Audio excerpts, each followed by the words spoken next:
Hey everyone, we're back. Uh, Me, Nathan Felighty, got Quentin Keneally here. Between two farms. This is our official first episode, not the intro. So we've made it, man. We're kind of popular. People have talked about us. We're back. We're back. That's fun. Yeah, we got a fun road trip. I picked you up last week on Tuesday. We went to Kansas City and settled in, and yeah, there was talk and drinks and food and more talking and more drinks and all the fun stuff that a farm conference always shows. So, uh, what was the what was your overall experience? And then we'll get into it. But what did you think? Oh man, where do you start? It was awesome. It seems like it's one of those conferences that keeps getting bigger, which is weird right now because Mhm. conference like ag expos are like kind of falling off attendance and stuff. But it seems like this one keeps getting bigger. And then like I got a nice ride down with you. Traffic was all right. We did good. Yeah, Then we just yeah, roll down right down in the hotel lobby and you start meeting everybody. And it's usually the same old crowd. So that's always a good sign when you got people coming back year to year. yeah. I always enjoy. I don't get to many conferences anymore just because of the calamity of life and little kids and all that. But it's always fun rolling in. Everyone's kind of, they're in the bar, restaurant area or whatever. And yeah, you see a lot of familiar faces and everyone's just excited. It kind of pumps you up. And it's, I like the timing of the show. It's like, it's the first week that you can actually do anything in the year. And it's just like, all right, and they got giant rooms, a lot of people there, everyone's energetic, even though ag is kind of in a weird spot. But no, I thought it was good too. I didn't clearly as we were talking, through it all is I didn't really get into the show part much because my nature is I sit in the hallways and go to the booths and talk to old friends and find new ones. And that's kind of my world. But you stuck inside and seemed to soak it in a little more than I did. Yeah, I think I probably sat in on 80% of the talks, which was good. And then yeah, I like your style too. Go in the back room and had some conversations, and then we talked to these companies a little bit more at night. But you get down to the nitty gritty there, and you hear the big conference experience up front, and I mean, I never did get a final number how many people were there. It had to been, I'm guessing 1,000 to 1,200. I know they maxed out the place. Yeah, no, it was full to the brim. And I figured with all the business people there, that must have been close to 1,500, maybe 1,500 plus. I don't know, but it was good. So I will cheers on the FarmCon guys for putting on a good show. And I was hearing rumblings though. There's little changes they want to make here and there to kind of make it a more of a little more broader experience from kind of where it started. Did you hear anything like that? Yeah, I think they're always trying to figure out the next step, how to make it bigger. And they've tried so much, it's going to be getting tougher. But that startup show downstairs and everybody gets a little pitch. It's nothing Mhm. complicated, but you get to pitch your company and then they have a little booth set up with you. And then the second night or first night, we didn't make it the first night because we were rolling in, but that second night, they just have a bar and everybody can kind of chill and relax and go around and meet everybody. But even at the big farm show or the conference part outside, I mean, you go sit at a table and you can make friends right there and you're sitting with somebody pretty important, it seemed like, because just those little conversations that happen are like 8 or 10 person tables. Then you can kind of talk about the big subjects going on stage, but it's just an endless amount of quality people there. Yeah. Well, so I'll start diving in a little bit because it's kind of like we figured we'll do the FarmCon review beginning of the year, first conference, and then we can kind of split it on our experiences. But I mean, part of it was one of the main speakers. Of course, AI is everywhere in ag, and kind of the big point of what we're trying to do is kind of demystify the tech world in ag and from our different perspectives. But I missed his talk except at the end. I think I got the last 5 minutes, but I will say I would say a good 50% of my time was talking to people that were dealing with AI or vibe coding or something in some sense, while because it's like taking over. And so I got on the website here. Well, yeah, Zach Cass, he was either former ChatGPT or something. Mhm. But what did you get from that, I guess? And I'll kind of dive deeper. Okay. Yeah, he kinda gave the broad version, but he passed it on to, like, as parents, we give our kids a lot of crap for screen time. We're always monitoring their screen time, but Mhm. if we look at our own phones, we're just as guilty as they are of spending too much time on our phone. Terrible. Yeah. So, that Yeah. was like a 100%. pure reality moment that we shouldn't blame it all on them. We're showing them what to do.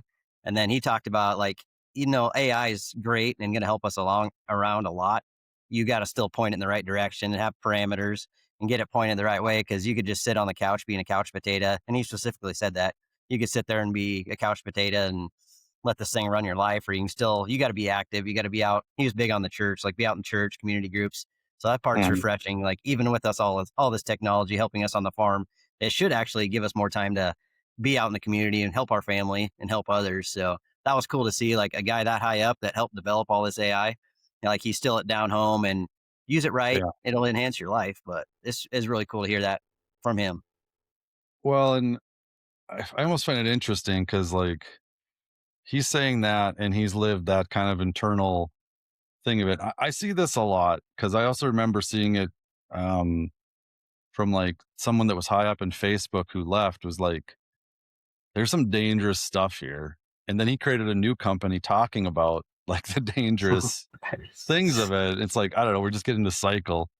And, I suppose the same thing happened when, just smartphones came out, cell phones came out, when Mhm. the internet came out, computers, I mean, the radio. Yeah, it's like, Right. oh, don't listen to the radio too much. You'll ruin your life. Oh gosh. And I feel, I feel there's no way to avoid kind of the general initial addiction to technology. I mean, even in my world growing up and seeing all these different tech pieces come into ag, like it actually, we've all kind of done it, even in agriculture. We maybe don't think about it. And there's actually some people I want to get on here to kind of talk about that because when talking about ag tech, it's not just the last 30 years. Like, I mean, we think digital and computers, and I was talking to a few people about this. The air conditioned cab was ag tech. The cab itself was Mhm. ag tech.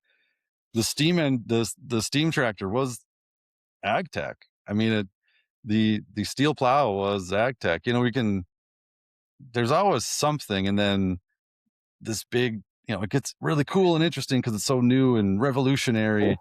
But then we start seeing the faults of it or the differences, and we get kind of tired of it to a point. What do you think? It's more of an advancement, I guess, yeah. If we're gonna get that broad, it's more of an advancement in any part of equipment. It makes you more comfortable, but then you're less active. You can spend more time in there, less Mhm. stress. So there's all kinds of factors in there that advance all this ag tech and even our equipment. Just like the radio. Now we got headphones and earpieces that just stick Mhm. in our phone all day. You could just and I use mine as like a just a just to talk on the phone all day, so I don't have to pick up a phone and turn and stuff. Yeah. Well, I mean, then if you break that down, and I know we're getting a little off the FarmCon thing, but it's a good segue just to We'll point circle into back. it. We'll Yeah, circle we'll back. circle back. Um, like when I grew up, I mean, you're driving the tractor, you're just trying to keep a straight line. That's where like half your Mhm. focus is, and then you're halfway back because you have to because there's nothing monitoring anything besides your own two eyes. Yeah. And then like even my dad said when he would be on you know there was no cab, it's like he was using other senses, and you still are when in a cab. It's like you're hearing things, you're smelling things. It's like, oh, am I smelling burnt oil? It's like, it, is the soil smell right? Like he could tell the different smells of soil as going through the field. I'm like, okay, but then you put the cab on there and you lose some of it. Then you put the Mhm. auto steer on there and you're losing some of that because you're not feeling it as much. You're not feeling where the wet spot is as much. You're just looking at the tire slippage piece. I'm like, but then you got to replace it with something so that you can monitor it. It's like there are days I'm like, it almost it feels like it can take away a little bit of the experience, but then it's more efficient and more helpful and you're not as tired. And it's Yeah. kind of this battle with. oh, that was what I grew up with versus, oh, this is literally what's happening. And that's hard for a Yeah. lot of people. You got to drive with the feel because, yeah, you can feel it if something starts dragging behind you. You can kind of feel the tractor pull down, then you know it might have an issue back there. But if that GPS's line is running, you can just kind of have your chair turn back a little bit and watch everything happen in the back until you have to turn. So makes life a lot easier for sure. Yeah. Well, I want to live in the past, Quentin. Come on. Old school cool. Nothing wrong with old school cool. A little no Well, less software updates. Oh, you got all the I'll fun have stuff. on I'll have on my farm things that are, well, let's see what, see, 2096 for a tractor. Thinking what, the semi is going to be 90, was it 95? The trailer's a 2004, Oh drill's yeah. a 2000. Like, but yet I will be able to modernize it, which is good. But I mean, I'm not going to have all the bells and whistles because I don't need them. The land I'm going to be farming is, well, I mean, it grows good crops. It just doesn't grow certain crops really good that need maybe a little Mhm. more attention, like corn. I mean, And just like it's all not this stuff, bad. you don't need it the first year. No, You always I'll get run a to it. year or 2, and then you'll figure out what you need on there. So, always time I to add mean, additional stuff later in the technology stuff. It's not a must-have right at the first. no, I'll be addicted to all this stuff anyways, like we are talking about. So maybe So, we'll yeah, this is cycle all gonna back. be all new to you being back out there, so you're gonna want all the feels. So, Oh, I know. And even, Chris, all the fields come with all new fields of stress and excitement all at the same time. So yeah. it's always fun. Even this weekend, I was like, oh, am I an idiot? Like, and then I see like the USDA report come up today. I'm like, ugh, well, Yeah, I'm glad we're not talking about markets today. That was a big downer. yeah. That's brutal. Well, okay. Well, that brings up the point. We can get back to AI. So part of me thinks like the efficiencies, and they were talking about this. I remember a few parts when I was in there was, I remember one guy saying, he's like, just wait to buy your fertilizer because just the way it's going, like things are going to drop. People are calling later. They're like, it's like if everyone just waits, and there's a lot of big producers in there that make a lot of big decisions. Like if everyone just kind of waits, it's actually beneficial for everybody because then they get nervous and they're like, "Ooh, we gotta push some other things down." And then another one was like, "I know we're used to spending a lot, but like spend it spend it at the right time when you really need it, and just get it done with and move on." It was something like that. Do you remember that? Yeah, they were talking it was a different talk than I'd heard for a while, but spare fertilizer was nice, but they're really talking about keeping your cost of production lower. 'Cause that's Yeah. what we can control. I mean, to an extent, I mean, he was talking about buying $200 a bag seed corn, which would generally be tough to find. I don't think we're that low. We're at least under 300, to be honest, with my operation. And we really Mhm. had to push for that to make sure we stayed under that mark because some of that seed corn prices are getting outrageous. So watch that. And he was really big on just producing a quality crop with the least amount of cost production as we get through these times until that fertilizer price somewhat acclimates. And he said, yeah, just like you said, hold out, wait for that better price. Don't get into it too early and get locked into something you're going to regret. Well, and then it was almost odd, and I've seen this in some other write-ups. There's even one I was reading this morning from a friend of mine that farms in the area, and it was another guy, and he went to a local, there was another show this last week during the same time as FarmCon. Um, Agvice was putting it on, and they're big up here for soil testing, and they're going through everything, and they were like, we are like everything is looking like we've been just over fertilizing, by 50% because that was that's what the old research said. That's what the old recommendations were. That was like, oh, for corn, we need 1.2 bushels. It's like, no, actually, we never needed that. It was just we could do it, and maybe we just got caught in kind of the sales cycle of it all, the ag Mhm. retail mantra of buy more, push more yield, and then look at us, we got oversupply. It's like, Yeah. I mean, I was hearing that more at the conference. And for me, like my whole world in ag tech and precision ag has been variable rate. and whether that's even needed for everything, it's just like, but it was always about reducing. And it's like, is it finally clicking? Like, is it just take this type of thing? Because like my dad created what he did and got into that world because the 80s were so tough. He was like, I just want to give tools to these people I knew so that they don't spend like this. But then we got in this upcycle. It's like we forgot Yep. like Yeah, I think it's normal more of a fiscal reality check. responsibility.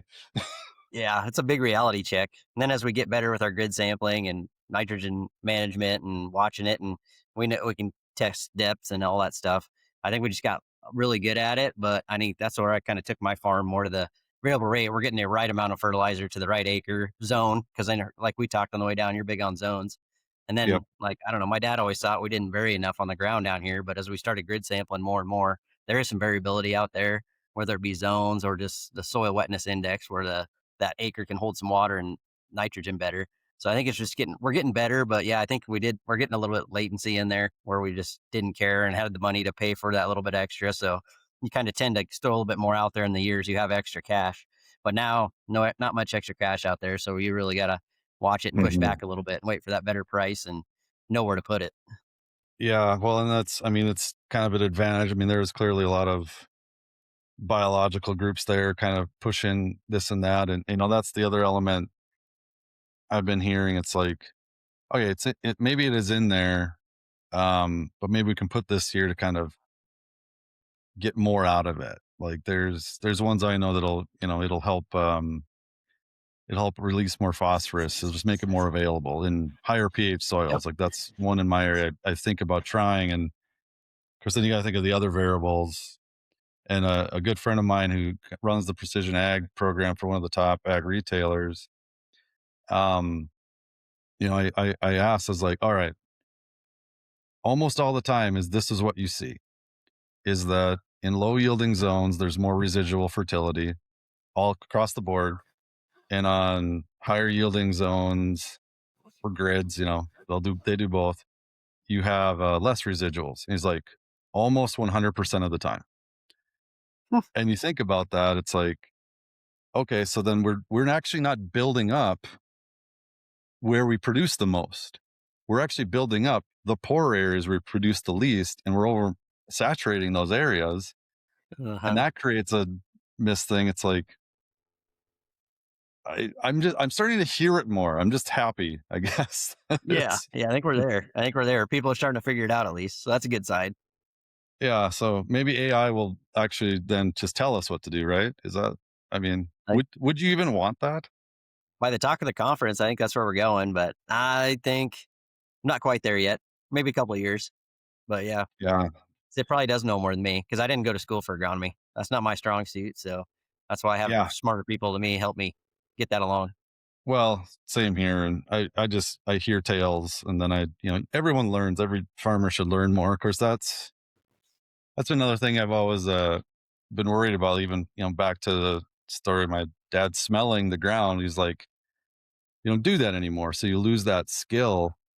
Hmm. And, before a lot of the tech and the digital tools, like you, you walked around more, you got more in it. You learn more of the nuance of agronomy versus now it's easier to kind of let that pass or like something else Hmm. is doing it. And then you learn like these basics. And someone was telling me in kind of the back, it was like, it had something to do with it. I'm trying to remember. It was, yeah, there's a worry that we're going to lose future agronomists because of seeing newer ways through AI and learn, and because there's so much more information can be soaked in and understanding the nuance that the old methods that were kind of structured and core to it, no one's going to go to school for those things. It's going to go away. It's kind of like lawyers, like, pre legal people coming in, the grunt work. And I hear this on programming for with engineers with software. It's like they're just not going to go into the field. So then we become reliant on what AI is doing because it was never possible before. So we don't need to train new people to learn it because now it's all encompassing. Yep. Less boots on the ground. They don't have to get out there and walk all the fields anymore. So you got imagery, you got drones, you got we got rigs that go around on our pivots, autonomous pivot. So they got eyes going around on the pivot too, and they could tap into that. And one of my agronomists, he actually does work remote now. So one agronomist still Mm. puts boots on the ground here, but one does work remote because he's halfway through Iowa and he knows his stuff, and we just kind of work through it. So, but he's walked him for years before, but now we just decided to go remote because it didn't seem like he should be paying him to travel this far. So Well, that's there'll be a more of that, I think. there's remote work and you get it in the office, but remote work agronomist. Yeah, no, I don't think people think about that as much, and but there's a good point to it, and that's been kind of in my back had a goal is I don't necessarily need one agronomist. Like on my farm, I'm going to try to get as much data, and I got all these people that I know sensors, and just going to inundate it with all this information and say here, and almost have other agronomists from all different sectors Mhm. kind of battle for the answer in a sense. There I you feel go. like That that was a could big be done. right. And that was a big talk at FarmCon too. Sensors, putting sensors on everything, sensors out in the field, sensors on pivots. I think it was Emergent. I think it was one of the companies, and that was the first time I'd Yeah. seen them. So I really caught you. And they're trying to make your life easier, especially with us running pivots. They keep track every wheel. They can put sensors on every wheel for tire pressure, gearboxes. Mhm. So that's all that time saver stuff that's hard to put an ROI and money to. But I didn't get a price out of them. We'll probably sit down here sometime and at least so we have a ballpark. But sensors were everywhere, and they're going to be watching the farm. Yeah, no, I know some of the emergent guys pretty well. Of course, any software group in ag, I know maybe unfortunately too well with my time in it. But no, that's the thing. I think there's a lot of farmers that get scared. They're like, okay, yeah, I get it. Like I can put this sensor on here, I can put it there, but then it all adds up. Mhm. Um, and then you see a bill that you're just like, well, this is kind of a new bill. It's like, oh, I got to put, call it with a pivot. It's like, oh, I got to add, like the pivot was working the way it was intended. And now you want me to add $20,000 of new toys on it. But here's the question to you: is that more worth it than say, I should buy a brand new tractor every other year? Like, which one's, because that's more Yeah. expensive. And the depreciation these days on newer equipment, even half good used equipment, saw some people pitching about it on Twitter, on X. It's like one guy's like, "Yeah, my $50 an acre depreciation." I was like, "That's going to be bigger than what I am going to pay for all of my equipment." I mean, I know I'm going older and smaller, but it's like, where's our priorities? Like, what would you take as a priority? Yep. That's what I kind of like. I do like the peace of mind, but we always generally run somewhat updated equipment, not like brand new. Doesn't have to be brand new, but just whatever the deal is at the time and what's capable of being on our farm. But I know that peace of mind always gets me where the pivot's going to break down no matter what. This will just tell me maybe 10, 5, 12, 5 or 12 hours before I would have found out. And Yeah. then to save some time, you mean you got to dredge out there, figure out what's wrong. But sometimes you can fly the drone and get a look down and see if a tire's off the rim or something. Sometimes it's that simple, but not very often. So I don't know. It's hard to put a price to it too, especially where you got to count all your tires out on there. A pivot. I mean, you got 7 tower pivot, you got 14 tires easy. That's a lot of sensors, and I don't know. I'm still fighting tire problems, even in all this Every, modern tech. oh yeah. I I'll say here's a future. It's a future episode, baby, or on some of my other stuff.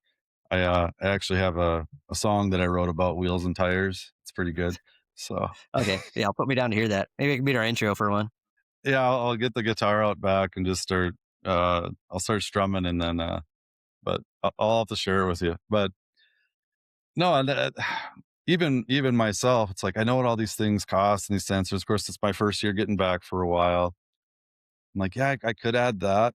It's 10 grand. It's like, but I could do this. That'd help me here. It's like, well, I can get by with not doing it, but Mhm.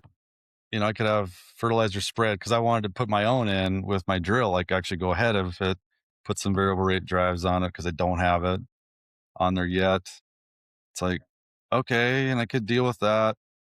Or I guess I could just have the co-op spread it and probably be, you know, but it's like I could have also paid for it probably what my application costs might Yeah. be. but then yet they're taking on, that's the other part of this, the taking on the risk of everything. It's like, well, who's taking it on? It's like, well, co-op is. I'm not taking it on. And that's Yep. peace of mind. You know, it's Right time. Yep. Peace of mind. Right time. Right spot. And then yeah, was it probably 6, 7, $8 an acre? So usually not too bad. You guys might be fairly cheap up there, as big as you are, big fields and open. uh yeah, I don't know, everyone else charges the same, I think, just That's good. everywhere. But anyways, back to FarmCon. It's easy to get sidetracked on just yeah. This is what this will be, I think. Continue, just it's that. So what other pieces were you hearing from, speakers and what that, I see some others, but what comes to mind? Well, especially today with the markets and this big report that came out, they were a little bearish on beans still. I think it's going to be hard to make some money on beans. I think sounds like oil's back into the administration's office and beating down the door and going to get Yeah. ahead of the bean market. But I did hear some positive energy on ethanol. E15 is as close as it's ever been to getting passed through the House. So that'd be great. I'm a big Nebraska Yeah. corn guy and we love our corn here. So that'd be a solid. It was nice to hear some bullish reports on some corn opportunities. Doesn't look like that good today, but we'll sort through that. Hopefully it'll even back out. But other than that, there's a lot of, we're still food is health. I think traceability is a few keywords. Being able to trace these acres back to your farm and for the processing plants and all that stuff. Mhm. So I did like to hear the traceability and visibility part because that's kind of what we've been tackling on my farm, trying to get closer to where we can get our little extra premium on our all these bushels that we make. Yeah, and that's, I mean, I think that's the thing that it's like most farmers can see it, most ag businesses can see it, but then when you actually get to the logistics and reality of doing it, that's where it's like, "Oh, okay, that's really hard, but will consumers care?" And, like, that's I've written about it before, and it's like, yeah, it all makes sense. And then it's like, okay, US ag is getting kind of messy in the world, with exports and just our trust, honestly. It's like, Mm-hmm. how do we get that back, or how do we enhance what we still have? It's like, well, that would be a way, but that's really hard. So, that's where a lot of the ag tech equation and software and digital tools and sensors, it's always been there. It's always actually been possible in various ways. It's just there was never, it's like there wasn't a big enough incentive effort to say, oh, we actually really need to change this entire process. It is old and antiquated and broken, and others are catching up because we taught them. Like the Mm-hmm. US taught Brazil, the US taught these other countries of how to farm in the modern world. It's like, okay, we have to do the next thing. We have to step up. And I mean, I got a flavor of that at the show. It's always been kind of building a little bit, but it's like, when, when are we going to accept it and say, nope, this is the path, because we have to own it. And I know this, some people will not be able to do it. And I think those groups they'll be filtered out. I don't think they'll make it long Yeah, I term need if they don't do it. better incentives and better infrastructure. And even one of the guys, he's like straight up, don't go for the first carbon credit or first carbon company that comes to you. Because once they throw out a number, then that ethanol company could come and actually give you an incentive on your bushels, which would have been way better off. So he said, don't Yep. say yes to the first person that comes through the door. Hold on and make sure everything aligns so you can align all these carbon credits, F45Z, all this stuff. So Yeah, actually, one of my good colleagues I was talking with quite a bit, he actually just texted me a little while ago because he wants to send me something. Um, he knows that side really well. He's sold probably more carbon this, sustainably that, than most people in the country. And he said the words, carbon is dead. Like, nobody is paying attention on the back end. So, for any listeners out there, take that in mind. And it's not because it can't be, it's just the interest has dropped off, the understanding of what it really is, but what it actually is, are they're like different things. What you're actually being sold and what the reality is on the back end is, it's not like a thing. And then another one was regenerative. It was like, just, that's not, regenerative is not the answer, not because of what parts of it are, but because we can't define what it is. And it's better just to do what works in the area that makes Mhm. sense and track what you're doing. Yep. Whether that's regenerative or not, it's about like what that you can do on the farm that makes it successful is actually the winning piece. Cause then he brought up the real thing, like regenerative doesn't change that. It doesn't change the carbon footprint. It doesn't change actually the sustainability score. It doesn't change any of that. If anything, he's like, it might change nutrient density. Of course, that's a big thing he's pushing too, but I've been hearing that more. It's like, because when the incentive comes around to, okay, we need a higher premium for something, the normal consumer goes cheap. I'll buy the cheapest thing because I just want to fill my kid and my own belly with as enough as possible for cheaper. Mm. But with the nutrient density side, it changes the mindset of, okay, if I'm still budgeting $200 a week on groceries, I can actually fill myself faster if I find more nutrient dense things. But it could still be a chip, it could still be Mhm. something unhealthy, or it could be something healthy. Just it's more looking at that to fulfill the need and see it that way. That's what I was grabbing from a lot of people too. And that's what I think. It all still comes back to traceability. The more stuff you keep Yeah. track of on your farm, it'll be more appetizing to these companies when they do start talking real money. And then even while we're at FarmCon, they flipped the food pyramid. So if Yeah. you hadn't heard that, I know we No. talked about it, but maybe our listeners haven't seen they flipped the whole food pyramid. But I'm a big carnivore guy, so I like to see that meat's up in the top corner. That was good. I like that. Well, here's the thing. That wasn't USDA's idea. That was South Park's idea. Oh, was it? Oh, I missed there, that there, episode. there was literally an episode. I can't remember. It was I don't know. It had been 10 years ago because or something like that. Vilsack was still like the head of the USDA in the episode.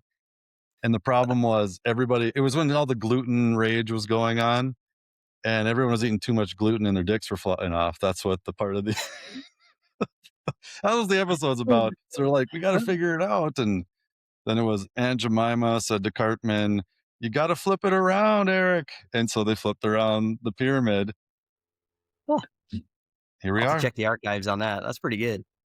Oh, Just like Simpsons predicts the future of like all these other things. It's like okay. maybe South Park does too, but maybe we're just too Yeah. ignorant to listen half the time. But I think, no, yeah, I think. I like this. I like the switch to a point.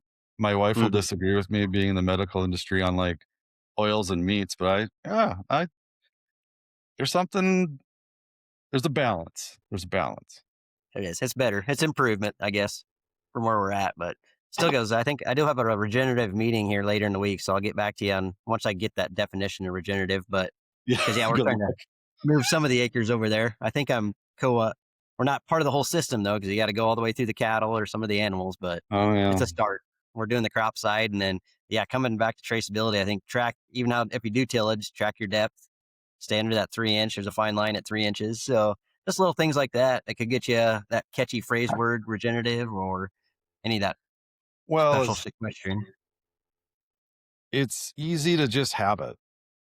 It's like, Yeah. okay, like there's maybe it gets back into some of the AI apps and all that. I mean, there's a new one actually like every 2 weeks now because it's almost becoming so much easier to build some of these tools, but they're becoming a little more niche. But it's like a lot of them are just talking to it, you know, and do that. Yep. Like one was wasn't there, but good colleagues of mine who've built software nag furrow.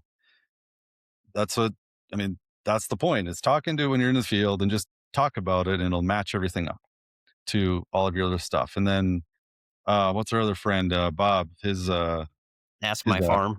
Yep. yeah. Bob. Yep.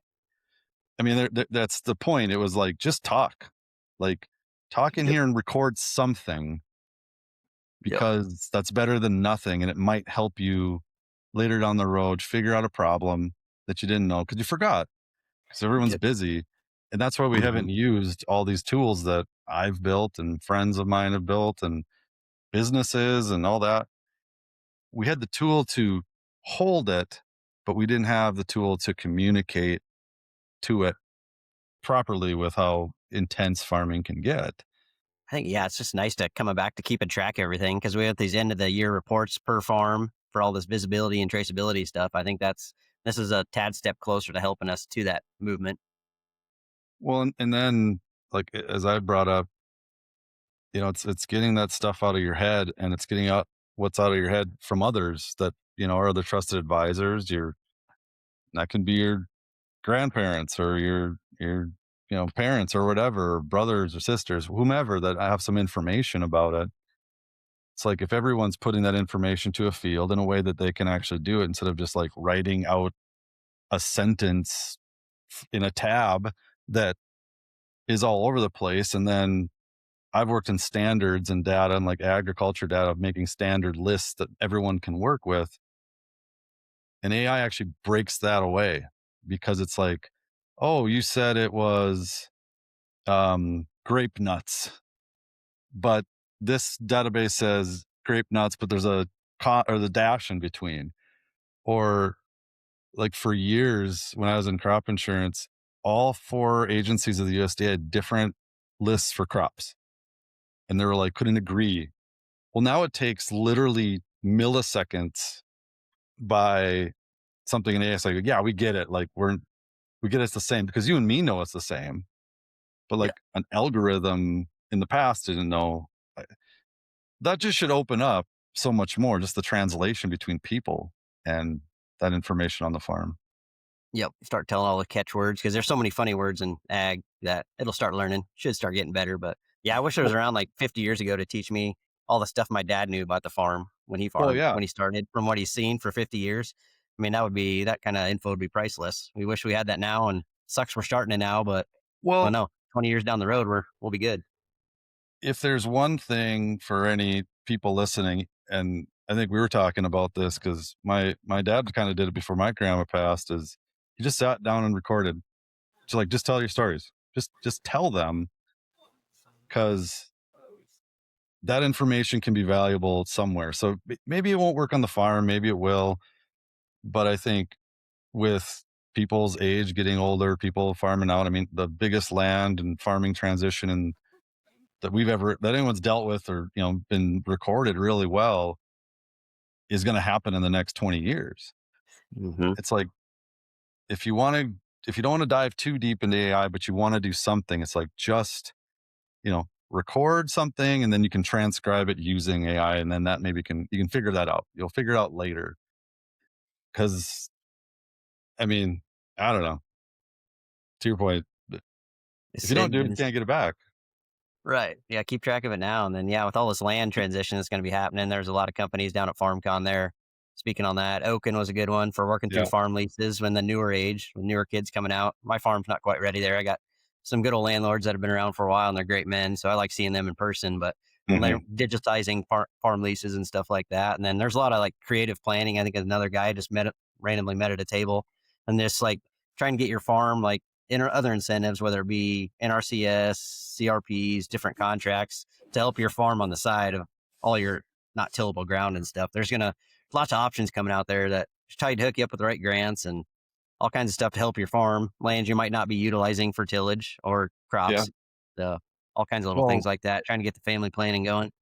a normal guy can now actually maybe even write a grant instead of hiring someone on some of these things with some of the new AI tools out there. I mean, still read through it and make sure they're not perfect, especially if it's a legal document. Like Mhm. I've done some there, and you still got to comb through it, but that's maybe that's the other side. Like I know from my end on the variable rate or the more agronomic, the more deep decisions. There's been fear around it because it takes a lot of time, takes a lot of effort.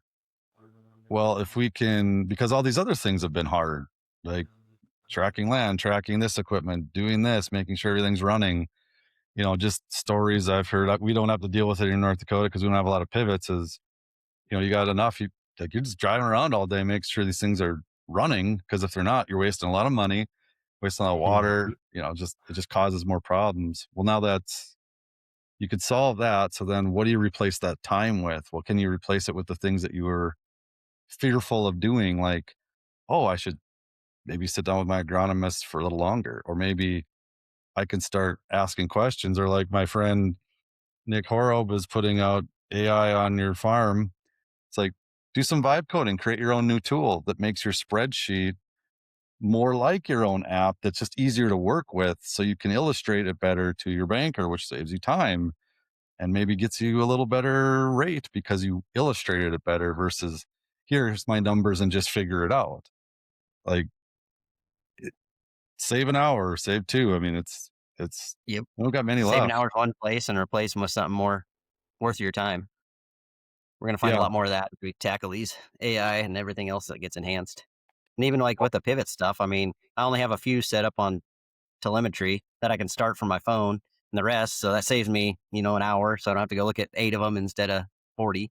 So Mhm. it's, so you can start some while you're looking at others. So I don't know, ease into it. They won't, I don't think it'll feasible. I'll have it on there, but it's a start. Well, I think in general, I think the consensus, at least for me at the conference and other ones I've talked to, but just even the other outside things I hear, but it was like we have to change our ways. We can't stick in the past.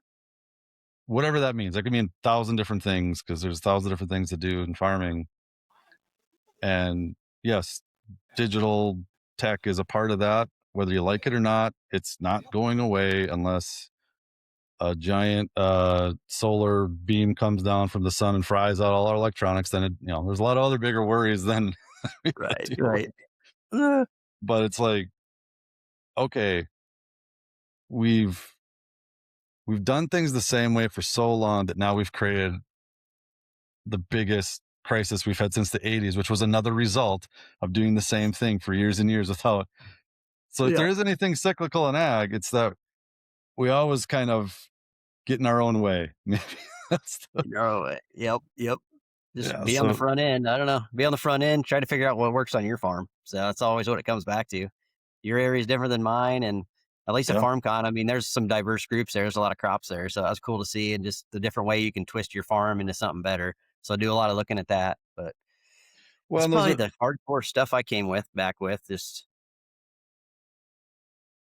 yeah. It's to me it is there's another essence to it too. Is I am always an observer because that's all I've been doing with satellite imagery, looking at fields my whole life. So I like to find all these little nuances, and probably the bigger one was just I think most of the people in that room they go there because like there it's a good amount of money to pay to go. Some probably I got a free ticket there because I was talking about some other stuff, but it seemed like the people wanting to go there had more of an incentive to do more and be better mhm. versus other conferences where it's just like, oh, I'm just learning about the current thing, or oh, I'm just want to look at some new machinery, or oh, I just want to hear the local XYZ talk about the markets or all this. Like, everybody in that room was like hunting for something bigger. Yep. And It's more like the macroeconomics of the world economy. That's why I like to look at it. So you got the whole picture of ag coming down to your farm in the USA, what part of the state, and really you can dial in where you need to get better. That's what you always come back refreshed. It's always good to get off the farm because it's easy to get stuck on your ways on the farm. That's why I enjoy getting out. yeah, of course, I've been going to some of these shows. I almost kind of want to get stuck on the farm for a little bit just to kind of get away from so much of the chaos. Mm. And Yeah. I I've joked with people. It's like I've delved around so much ag tech and digital this that I actually want to do the opposite and not like use it just so I can like feel that feeling again, and then I can learn like, okay, now I'll do it. But which I might do. I've actually considered that because it's one thing to add digital tools when you know the land better, you've seen all these different changes and learnings. Like I'm going into it fresh. There's not really much. help I'll have from knowing how it's been in the past beyond certain things and little bits and pieces. Like maybe I just got to start, okay, do it the normal way, the old way, and then build it up. But then there's part of me is like, there's no way, no, I can do that. Like Yeah, when you no, once you learn how to ride a bike, you know how to ride a bike. true. But yeah, sometimes it's not bad to take a step back, reground yourself, see what's really valuable to yourself. Because yeah, starting a new farm, I mean, you'll get a lot thrown at you. Every farm does, but you got to pick and Yeah. choose that first year, and then keep adding to it, little by little. Well, as long as it breaks even, I'm happy because I I'm not Yeah. trying to make or break it Hashtag the goals. first year. Yeah. Hashtag goal. Profitability going into 2026. That's our hope. Well, that's the only way So I've ever really like learned to kind of do it. So I think I'll anger my dad who farmed for many years and then built tools around it to do it just that way. If I don't do it, I'm yeah. Well, that's the other side. It's like I talked to a few on that doing different things on the farm. It's like you just don't want to disappoint, the people around you too, but it's like they also want to see you succeed. So is it do they actually say that or is that just how you feel about it? I Are think they that's a personal feel. Yeah, I don't. Not very often somebody will tell you you're really messed up unless you go bury something in the middle of a field or something. But that's only stuff that ends up on a yeah. Facebook or something. But yeah, Yeah. if you're trying your best and you never know the year. There's too many dynamics to really blame one person or one thing usually. Yeah, it's a slew of trying little things. So I guess I implore everyone does, and yeah, maybe it's just that one thing that's big. And I personally think if you haven't dove into some at least a little bit more of digital things for anyone listening, if you're just like I don't know, like just step into one more thing, like try just something simple. Doesn't have to be hard. Like I said, you record someone that does know more, or just while you're in the field talk about it, and use one of these more modern tools coming out. And there's, like I said, there's a new one coming out every few weeks. And hopefully, to another point on all my maybe software people listening in, let's also not confuse farmers because it's really hard to not do that. I can tell you in my world, there's been a propensity to create the same thing over and over again. And so you have like the same versions, and then everyone's going, "Hey, farmers, buy this." Like that's what happened. That's where a lot of people are frustrated.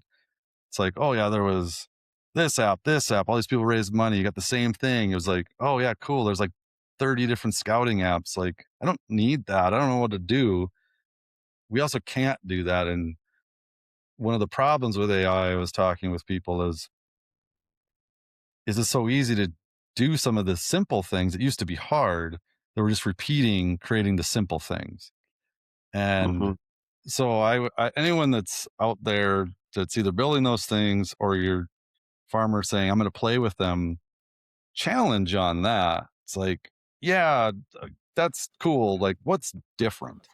Like, what's something unique about this that no one else is doing? And, that can be a million different things, but I that's say it. we do challenge them.